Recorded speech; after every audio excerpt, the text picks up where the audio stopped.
বলে যে তাদেরকে ভোট দিলে বেহেশতে যাবে, এটা কি হতে পারে? মুনাফিকি না, এটা রীতিমতন শিরকি শিরকি শিরকি। আল্লাহ মালিক আল্লাহ, রিজিকের মালিক আল্লাহ, সবকিছুর মালিক আল্লাহ। ঠিক আছে কথা ঠিক আছে। তার মানে এই দুনিয়া, এই যে সূর্য, এই যে চাঁদ উঠবে একটু পরে, চাঁদ সূর্য পৃথিবী যাই দেখি আমরা, সকল কিছুর মালিক কে? আল্লাহ রাব্বুল আলামিন হচ্ছে সকল কিছুর মালিক। আমরা কি দেখছি? আমরা দেখছি ওই যে একটা রাজনৈতিক দলের কথা বলেছি, যাদের ভূমিকা আমরা 50 বছর আগে দেখেছি।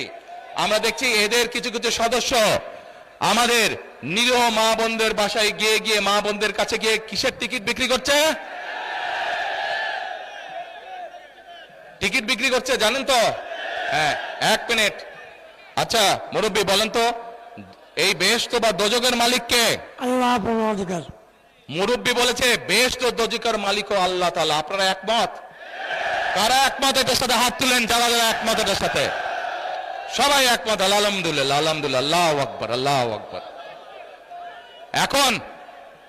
এখন আমার প্রশ্নটা আপনাদের কাছে, যার মালিক একমাত্র আল্লাহ রাব্বুল আলামিন, সেটা দেওয়ার ক্ষমতা মানুষ কি রাখে? তাহলে যে মানুষ কে বলে বেহেশতের মালিক আল্লাহ তাআলা, দোজখের মালিক আল্লাহ তাআলা, কে কোথায় যাবে সেটা সিদ্ধান্ত একমাত্র আল্লাহ তাআলা নেবে। তাহলে যারা গিয়ে বলে যে তাদেরকে ভোট দিলে বেহেশতে যাবে, এটা কি হতে পারে?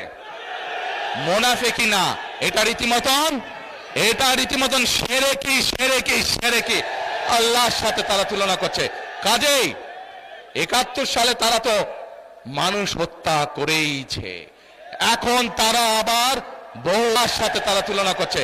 কাজেই 71 সালে তারা তো মানুষ হত্যা করেইছে, এখন তারা আবার বহু